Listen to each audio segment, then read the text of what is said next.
को जितना भारतीय जनता पार्टी ने कराई उतना समाजवादी पार्टी ने कराई। भारतीय जनता पार्टी की चाहत थी कि ये जो साख समाज के लोग हैं, अगर ये समाजवादी पार्टी से नाराज हो जाए तो इनका वोट हमारे साथ बीजेपी के साथ आ जाए। और समाजवादी पार्टी का मानना था कि अगर इनको ये मन में बैठ जाए कि ये पथराव बीजेपी ने किया है तो ये इनसे नाराज होकर के सारा वोट इनका समाजवादी पार्टी गया है। तो ये दोनों लोगों ने वोट के खातिर ये झगड़ा कराया। और बड़ी मजेदार बात ये कि दोनों तरफ से मुकदमा तो लिखे जा रहे थे काशी के खिलाफ।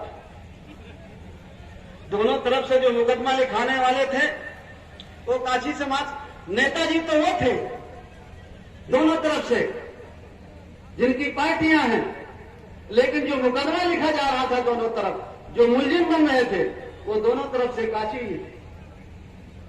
लेकिन ये बात आपको समझ में आए तो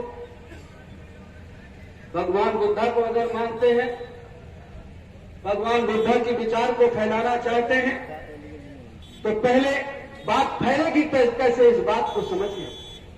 जब भगवान बुद्धा थे, इधर भाई ये जो बहुत लोग चिल्ला मचा रहे हैं इनको जरा शांत कराइए।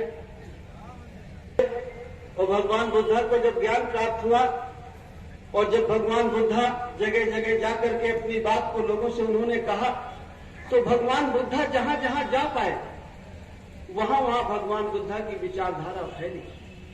बहुत बड़े पैमाने पर उस समय नहीं फैल पाई। 40 साल की उम्र में ज्ञान प्राप्त हुआ, फिर 40 साल वो और रहे, जहां जहां वो जा पाए वहां वहां उनकी विचारधारा फैली। लेकिन बड़े पैमाने पर भगवान बुद्धा की विचारधारा कब फैली? जब अशोका ने भगवान बुद्ध के विचार को ग्रहण किया।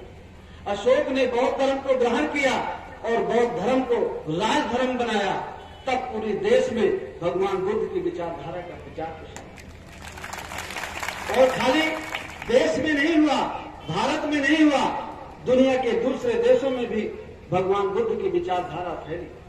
वो इसलिए फैली कि जब अशोका का बेटा राजकुमार महेंद्र और उसकी बेटी राजकुमारी संघमित्रा जब दूसरे देशों में जाते थे तो वहां का राजा अपने यहां रोकता था कि ये चक्रवर्ती सम्राट का बेटा है राजकुमार महेंद्र, चक्रवर्ती सम्राट की बेटी है संघमित्रा, ये बुद्ध की बात करते हैं तो जरूर कोई बात है।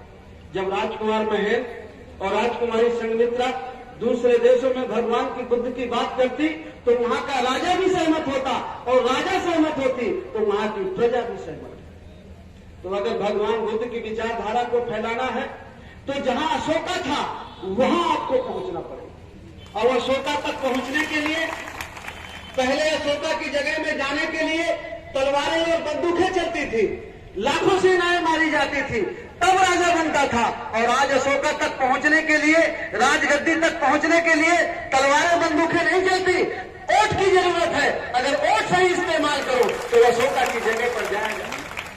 और जब अशोका की जगह तक पहुंच जाओगे तो फिर मूर्ति लगाने के लिए आंदोलन नहीं करना पड़ेगा, लठ नहीं खानी पड़ेगी, आपके ऊपर कोई पथराव नहीं करेगा, जो आप कहेंगे वो हो जाएगा। किसी के माई के लाल में ताकत नहीं है कि आपके आदेश का उल्लंघन करे।